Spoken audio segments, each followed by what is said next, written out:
Serious violence is on the rise. Communities are being torn apart.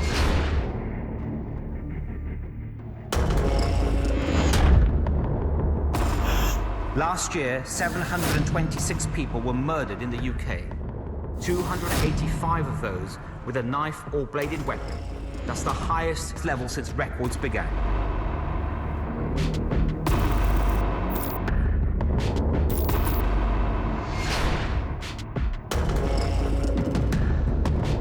This is an emergency that requires an emergency response.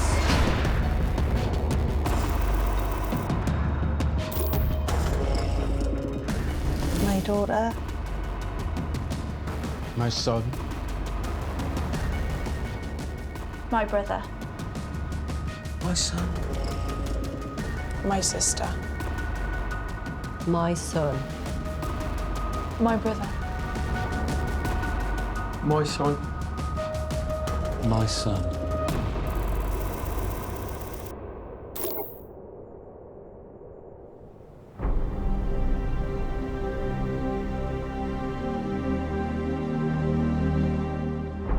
Ryan's bedroom is still exactly the same as it was the night he went out. He's still got his dirty washing in the basket, his kit bag. When he came back from football, it's still the same.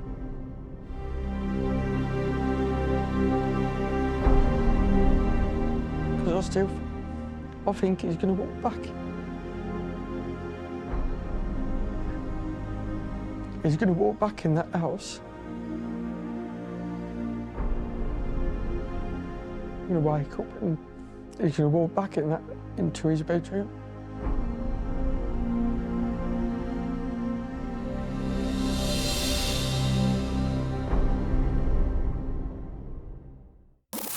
A murder investigation's underway after a man was stabbed to death in a Stourbridge nightclub last night.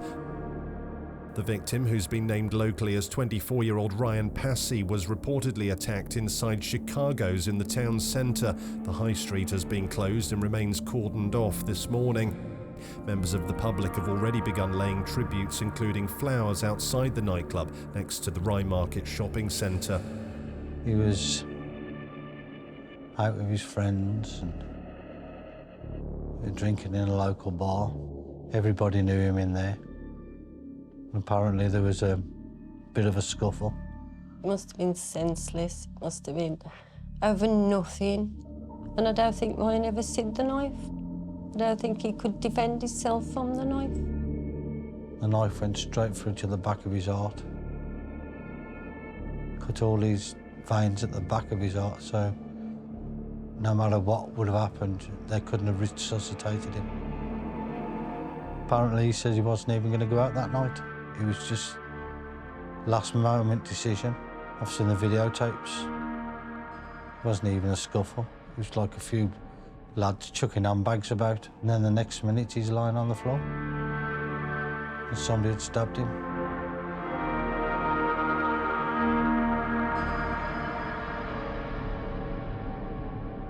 I had a message.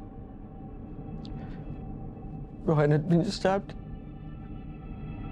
They just took us into this room, sat us down, and the doctor come into us and said,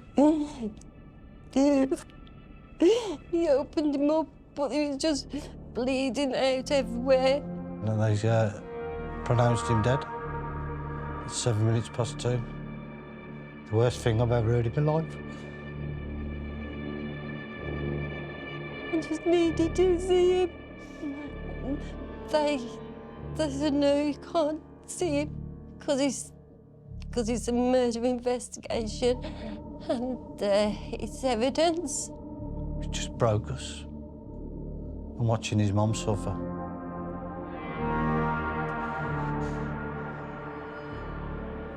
That's one of the worst. Watching her break down. Sit there in the shower, crying. Well, I know for a fact, if she could, she'd end it. They should have took me as well when they took Ryan, because it's just broke me. It's like it's broke my heart. You don't know, do you? If I could have been here, I could have rung him and said, "Where are you? I'm coming down to have a drink with you." So wait there. Just anything like that might have made a difference. The funeral of Ryan Passy has taken place almost 7 weeks after he was stabbed to death at a Stourbridge nightclub. Kobe Murray, who's 19, has been accused of murder, a charge he denies, and is due to go on trial in January. It was a relief when we were told by the police that this guy had handed himself in. Kobe Murray was his name. And he lived literally 8 minutes drive from here. This guy admitted stabbing Ryan, putting a knife into his chest. Trial was very, very difficult. Looking at, obviously, Kobe Murray, who took our Ryan, and everybody making him out to be a lovely boy, and for him to stand up in court and state not guilty, it's just unbelievable. He says I accidentally stabbed him in the chest. Right through the chest. Kobe Murray, the man who admitted inflicting the fatal stab wound which killed Ryan Passy in a Stourbridge nightclub last year, has been found not guilty. When they came out with a verdict, I mean, we were all shocked. There was a lot of shouting, screaming. Even the judge was shocked though. We all sat there, the whole family, just dumbstruck. Murray is also cleared of manslaughter by the jury, who, after 5 hours of deliberation, unanimously concluded he had acted unintentionally. How can 12 people find him not guilty? For somebody to stand up in court and admit doing what he did do, I just don't know where the jury were. By his own admission, he killed Ryan. But in a court of law, he was proven not guilty. We were lost for words. We was took into a room by our barrister, and he told us there was nothing else more that we could do. That was it.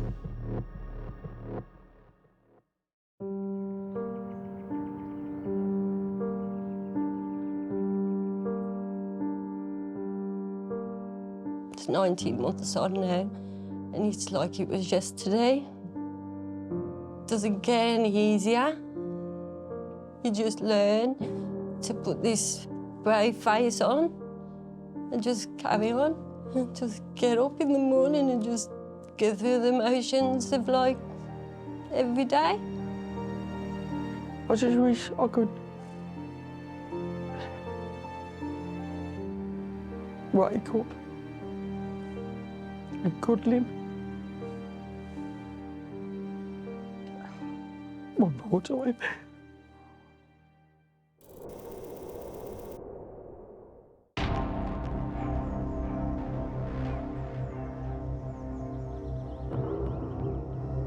A boxing match at Walsall Town Hall has descended into violence as a mass fight erupted between rival supporters.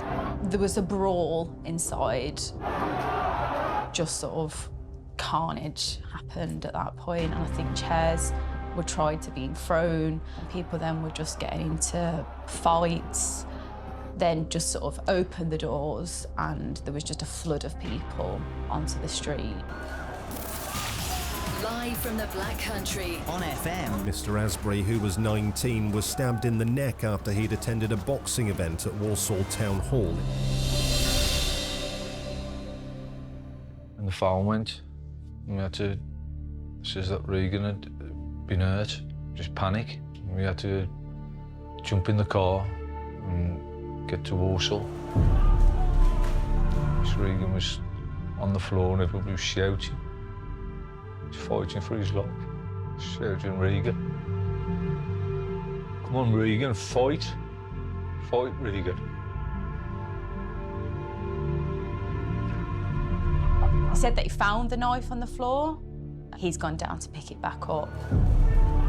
That's the moment that you see him pick up the knife and run behind Regan and stab him in the neck. They've got to have been about 7. 7 people working on him.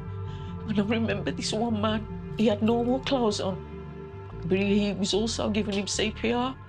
And he stood up and he looked like he was going to pass out. It was about 3 minutes, 3 to 5 minutes before I got to the hospital. I was just holding him, holding his neck. I took him to surgery. Couldn't stop him bleeding. And that's the moment when they said to Mum and Dad that they was going to turn the machines off because his organs had shut down.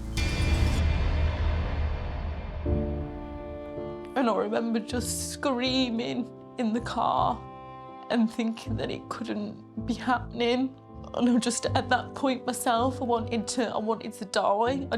I couldn't think of how my life was going to be without him. I think that's one of the things that haunts me, is thinking, as his older sister, I wasn't there to protect him. I think about, you know, whether he was in pain, and whether he was scared, because I know my brother and I know that he would have been. An international manhunt is underway after the suspect wanted in relation to the murder of Regan is identified as 21-year-old Tyrone Andrew. CCTV footage shows him walking back into his flat with just his boxers on and shorts.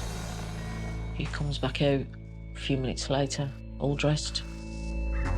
His killer was out there somewhere on the run. Tyrone Andrew was last caught on CCTV boarding a flight to Amsterdam and has so far evaded capture by authorities. How he could have then functioned and got himself onto a plane and gone over to Amsterdam is beyond me. The focus then became on making the person pay that did this to Regan. A man who was arrested in Spain has been charged with the murder of Walsall teenager Regan Asbury. 21-year-old Tyrone Andrew from Derby was flown back to the UK yesterday after being held in Barcelona on a European arrest warrant. He's due to appear in court in Birmingham. And I went to that court every single day, and it tore me apart. But I had to know from my son every single detail in statement. I had to. And I know it scarred me, but I had to know. I had to do it for Regan. Then we found out that he was dealing drugs from the age of 17. You know, we're not talking sort of low-level drugs. There was cocaine and whatever else, Class A drugs. He showed no remorse, no nothing. Sat in the gallery, slumped in his chair, talking to the other defendants, members of their family, sitting behind me, laughing, dirty looks. What kept us going, of it getting up and going and sitting in and listening and all the waiting about that we had to do, was the fact that we was going to see Regan's killer go down for murder. That's what kept us going. And the foreman stood up and he said, "We do not find the defendant guilty of murder, but guilty of manslaughter." The jury on the Regan Ashbury murder case has returned its verdict, clearing Tyrone Andrew of murder, but finding him guilty of manslaughter. He is also cleared of carrying an offensive weapon, having claimed he had found the murder weapon at the scene. It was that moment that changed our lives. It's just a slap to the face. The justice system's all wrong. Total letdown. Don't want to carry on. That's how I feel. Helen feels the same. She don't want to carry on. A boxing fan who killed a rival fan by stabbing him in the neck has been sentenced to 14 years imprisonment.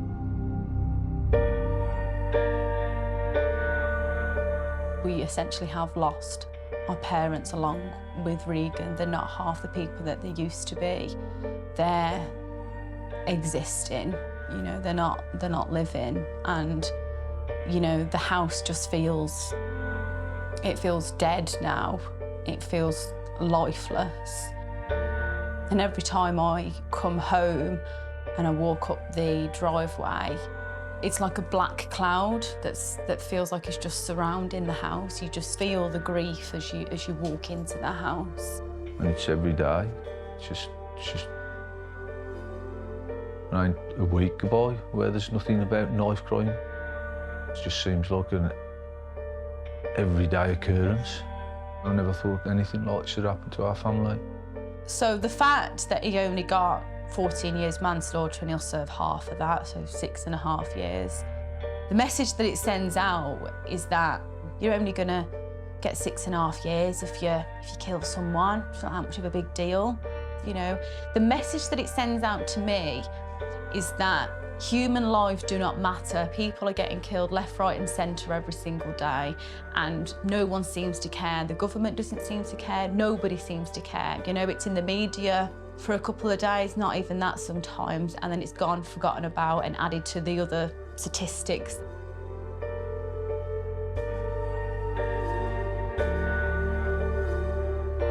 I know he had a good life, but he should have had more. Should have had many more, many years.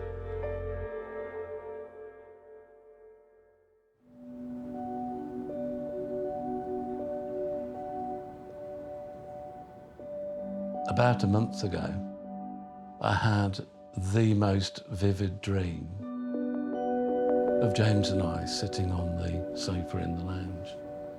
And we were just chatting about nothing, and it was so real. In the dream, I remember thinking, James hasn't been murdered. I've got this wrong. I must have dreamt it. And then the jolt of realisation woke me up. And as I was coming to, I could hear someone crying. And it was me. And every morning, you wake up with that new realisation that you've got to live without your son.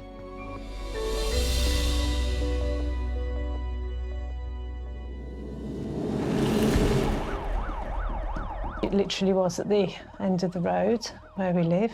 I don't know, 400 yards. It was just a sea of blue flashing lights. And we abandoned our cars at the top of the high street. Jumped out and ran across the grass verge to be greeted with a scene that nobody should have to witness. It was horrific. We were ushered away, and we had to wait in the background while they worked on him for nearly an hour. James was having open heart surgery on the footpath. And I just remember asking them, is he going to be okay? And I can just see the look on their faces now. They're like, we don't know. And I just remember thinking to myself, he's fine. He's strong, he'll pull through. The impact of the knife was delivered with force to the point that it broke part of James's sternum and penetrated the heart. The 26-year-old was stabbed to death on the town's high street as he made his way home after a night out. It was reported that he died in our arms because he did it, because we weren't allowed to go to him. It's a scene that will never, ever disappear in any of our minds. They came back to us and said, we couldn't save him. You can go to him. So we did. He was lying in his own blood. We got covered in blood. And I thought, I'm sitting, kneeling, lying in my son's blood, you know, somewhere where I've walked for many years, casually walking from home to Aldridge and back again. And he's not here. Time just sort of froze, and I can just remember my mum and dad just like sitting with him, lying with him, and I just couldn't. I had to sit on the floor. I couldn't even look at him. I feel so guilty about that. 2 men have been arrested on suspicion of murder after a man was stabbed to death in Aldridge. It follows one of the largest CCTV tracking exercises ever undertaken in the Midlands. It is unclear what completely happened, and to this day we still don't know why they attacked him. For what gain, I do not know. They didn't know him and he didn't know them. I just know that they approached him, and it lasted roughly about 35 seconds from them stabbing him to then him collapsing on the high street. Just out of the blue to come and take somebody's life and not have a valid reason is something I don't think you can ever come to terms with. Never, ever. You know, in the blink of an eye, somebody was walking along the road and the next, and staggering back to get help. Something I can't fathom. I can't understand why somebody would want to do that. A 17-year-old and a man aged 20 were taken into custody last night following the death of James Brindley on Friday. The 26-year-old was stabbed as he walked home along the town's high street. They just walked off and went home for 2.5, 3 weeks, like nothing had happened. Sorry. That's guilty to me. 2 men have been charged with the murder of James Brindley after a nationwide Crime Watch appeal uncovered their identities. They will be tried at Birmingham Crown Court. His attitude and his face and his eyes, pure evil. Just remote. There was no feeling there, nothing. Amar Karod has been convicted of the murder of James Brindley and sentenced to life imprisonment with a minimum jail term of 17 years. The other man was acquitted. No, there isn't any sense of justice, I don't think. They were both there at the scene, 2 against 1, and they both knew what they were doing. No, there's no closure. All I wanted was for them both to be convicted and justice would be served, as it was. It wasn't completely, it wasn't the outcome that we wanted, but it gave you a focus to get justice for James. But that hasn't happened, and we feel let down by what we went through. But that's not apportioning any blame on the services, on the police or CPS or any of that. It is how it is. We walked out of court when that verdict was announced that he was free, after witnessing what he did when he turned around and smirked to all his family and put his thumbs up.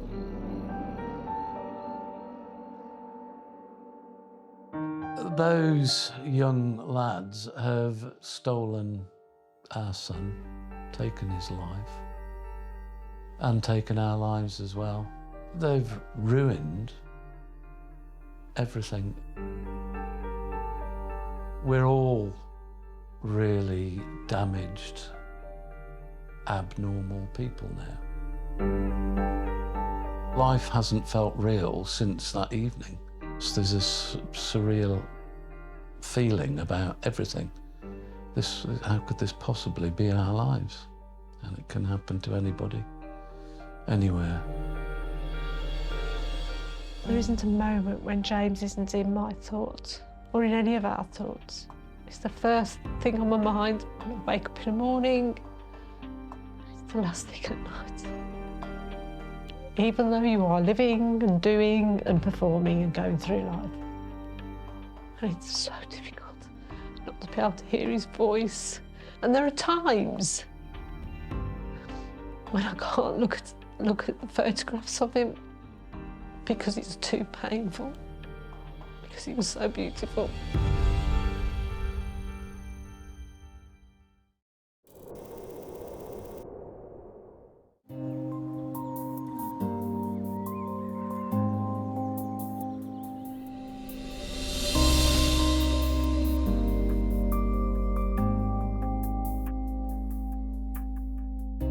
was born in Africa, where Lorik was born as well. I brought him here for good education, good life. He was good at school, and he was good boy, intelligent, respect people, but other man, other person decide for us. A 22-year-old student from London, Lorik Labato, has been found stabbed in a Leicester city centre attack following a fight which broke out at a student party. Harrowing CCTV footage has been released of the moment the aspiring designer was knifed to death. The mass brawl involving more than 20 people started over a pointless argument in a stairwell. The fight, with some of the group armed with flick knives, a hunting knife, other household knives and bottles, spread out into the stairwell of the flat and then into the street. The victim, Lorik Labato, armed himself with a fire extinguisher to protect himself and was then cornered and chased by the group. He was then fatally stabbed in the right side of his torso. Shortly afterwards, Lorik Labato died from his injuries in the street. By knife crime, my son has passed away. My son's death affects me. Now, it's difficult for me to go out with friends. Difficult to go to the job, to work. Difficult to smile. The stress every day. I'm suffering. Any single minute, I'm suffering. I'm suffering.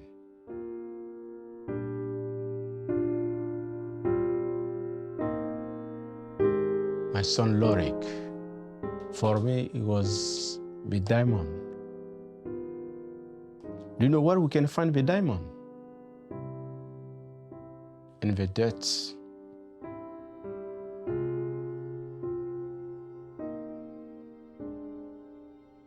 But if we find it in the dirt, we never put back in the dirt.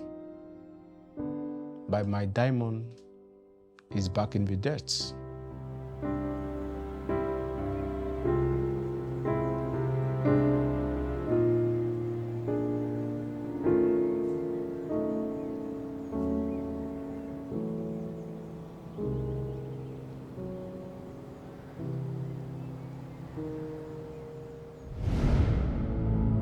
A 20-year-old man, Suleiman Salah, has been found guilty and sentenced to life imprisonment at Birmingham Crown Court for the murder of Lorik Labato.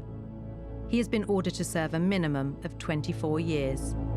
Please, to young people, don't bring knife in the streets. Don't carry knife because you are destroy the family. My son Lorik, I missed you forever and ever.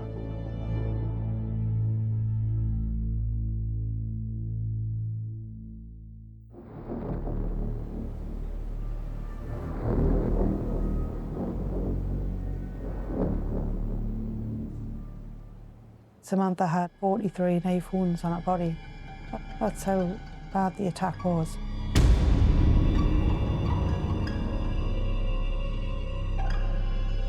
It was so vicious, the attack, that no normal human being could do that.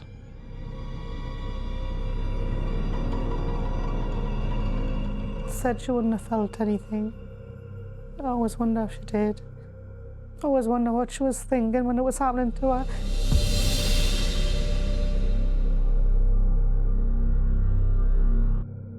"18-year-old mother of a newborn son and aspiring model, Samantha Magin, was out with friends when she was subjected to a brutal and frenzied attack by a teenager high on drink and drugs. Samantha was just in the wrong place at the wrong time. 18-year-old, saying goodnight to her friends, wanting to walk back home. Had a nice summer dress on and her flip-flops, looking as beautiful as ever, as she always did. She was just a young, innocent mother walking home. was stabbed to death for absolutely no reason. And some people think, oh, it'll never ever happen to your own. I mean, I probably thought that, and here I am sitting now telling our story. The teenager was taken to North Tyneside General Hospital, but was pronounced dead shortly afterwards. The police have launched a murder inquiry and are calling for witnesses to come forward. I just wouldn't leave the hospital until I was allowed to see her. That moment, looking at Samantha through the glass, as a parent, I was thinking, oh my God, that's my daughter, my baby. But I just wanted to go and pick her up and cuddle her. She was just lying there, and I just remember shouting at her to try and wake her up. And she just looked like she was just a young girl asleep. I got to the hospital, and that's when I seen my mum. And then I knew something really bad had happened. She was just screaming and knocking on the window. Saying goodbye to them is one of the worst things ever. And the reality that they're not coming back. She was just taken instantly. No warning, no nothing. Samantha Magin leaves behind her 10-week-old son, thought to be the youngest associated victim of knife crime. Callum is now in the care of his grandmother. We had a young boy to bring up, Callum. You just have to cope. You're not given a choice. I'm a mother again at 42, which, I never meant to be.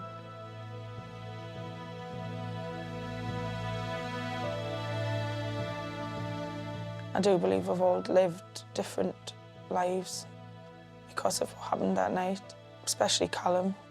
He's grew up without his mother. But I was determined that I had to give Callum a decent life.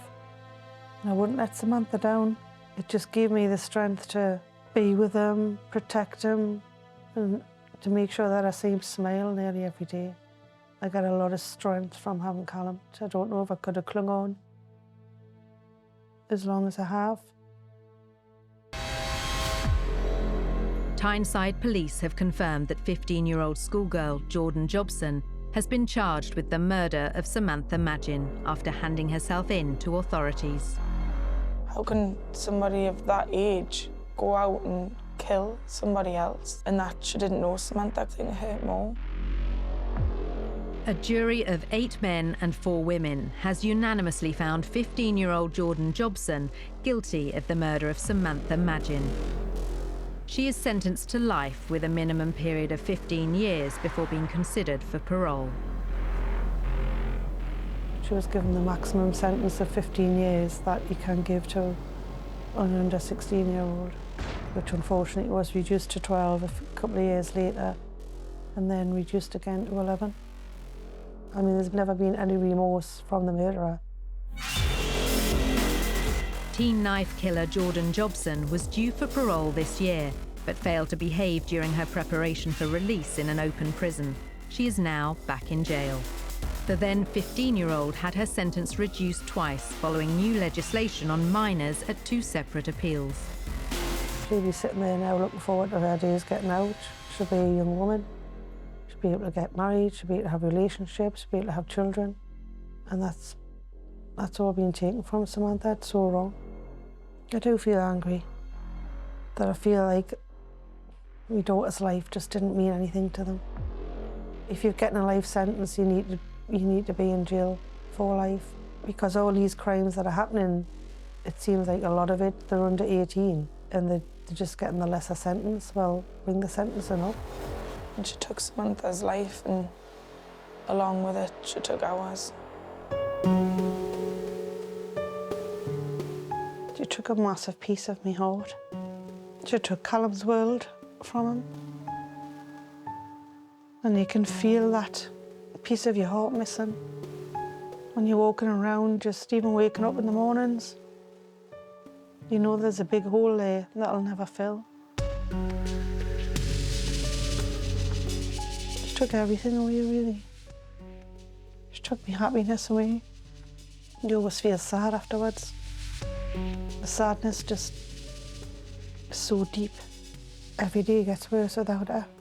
It's a battle, trying to survive.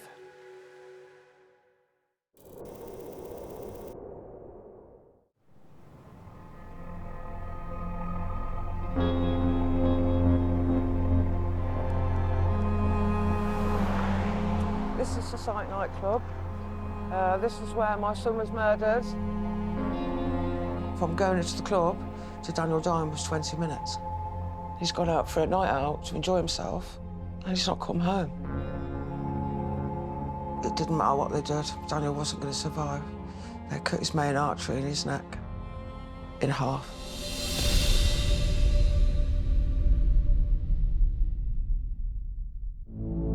A night out ended in tragedy as an 18-year-old man was stabbed to death in an unprovoked bar fight in the Society nightclub in Coventry. 5:10, the door went and I thought it was Daniel, and it was police. I'll never forget it. He said, "Are you in the house on your own?" Which I thought was a strange thing to say. And I said, "No." And then he just said, "There's no easy way." And I said, "Please, don't say it." I heard a knock at the door and then I heard my mum screaming. They said, "Your son's been murdered. He's been stabbed."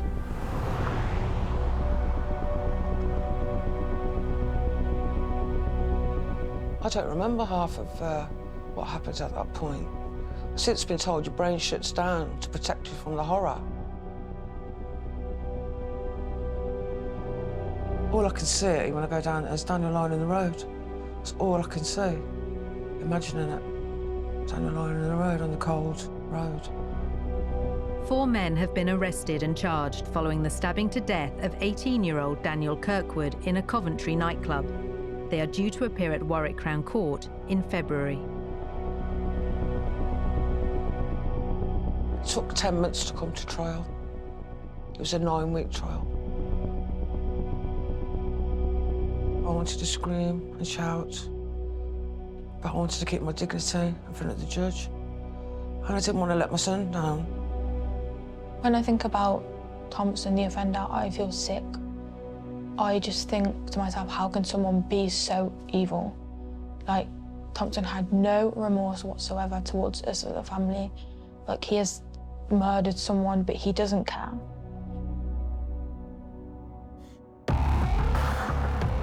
CCTV, wasn't sure whether I wanted to see it. You see Daniel, his 8 friends, walking towards the club. You see them all laughing and joking.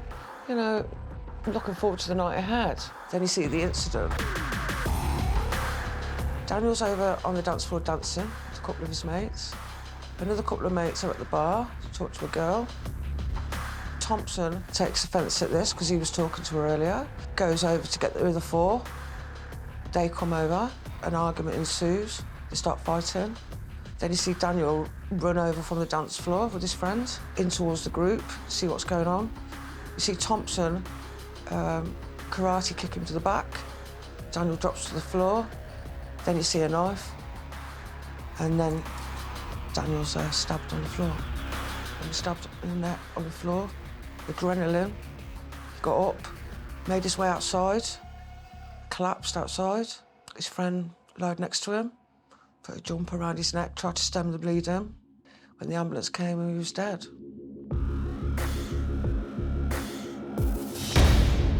25-year-old Tobijah Thompson has been jailed for life for the murder of teenager Daniel Kirkwood following a 9-week trial at Leamington Justice Centre. Tobijah Thompson, who killed my son, he got 32 years.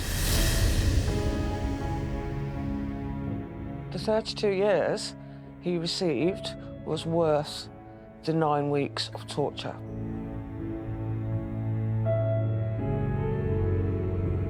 The house is just empty now without him. And my life is empty without him.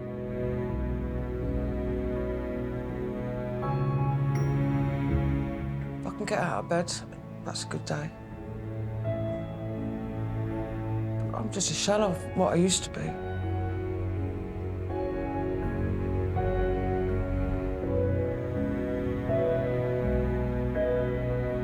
It's like so much that he's not going to see that I wish he was here to see.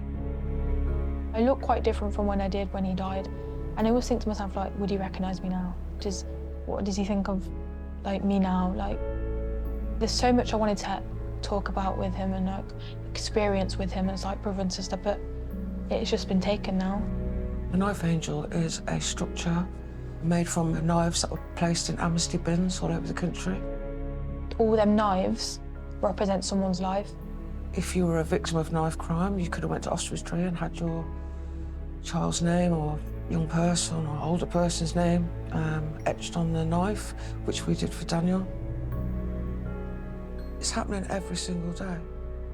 I hear it and it takes you straight back to that day. My heart goes out to the parents and the families because I know how it feels. I know every emotion they're going through, and I go through it with them. Something's got to be done, it's got to stop.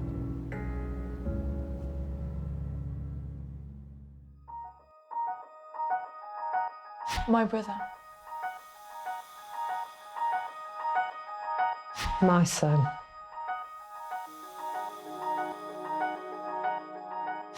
My son. My son. My stepson. My sister. For every tragic victim, there are countless families who are living in daily fear. In my opinion, I think to stop knife crime, there needs to be more searches in schools and colleges. Like, the next generation from primary school need to be shown the effects, obviously not in such a horrific way, but in a way which they can understand and realise what is happening. Youth services that young people may have been able to use before have been gutted. There's got to be tougher sentences, there's got to be tougher deterrents. There isn't one. There isn't one. People will just continue carrying them. It seems to be, if you're caught with a knife, you sort of get a slap on the hand and that's that. But I do think if people thought the consequences would be worse, then they would probably think again about carrying a knife. We need more police officers. Fund our police service urgently and reinstate 21,000 officers in our system. It's got to be made to be uncool, surely. Certain people think it's cool. They've got to be shown that actually it's not. We cannot afford to have this sort of glamorisation of a gang lifestyle still available on social media. It's everyone, all ages, all races, all ethnicities, like, it's everyone. You think it won't happen to you, but you never know. Action is needed now. So the Prime Minister and I have decided, exceptionally, to make available immediately to police forces in England an additional £100 million over the course of the next year, targeted specifically on knife crime. You don't expect these things to happen on your doorstep and keep happening. When somebody hears of somebody dying and it happens again, you just think they don't learn. But who's going to be next? We all wish that there was one thing, just one, that we could do to stop this violence. But there are no shortcuts. There is no one single solution. Something needs to be done. It's happening every day now. It's every day. And I've cried every day I hear it. And I think that their families have got to go through, all their families got to go through what I've been through. And I wish they could just realise what they do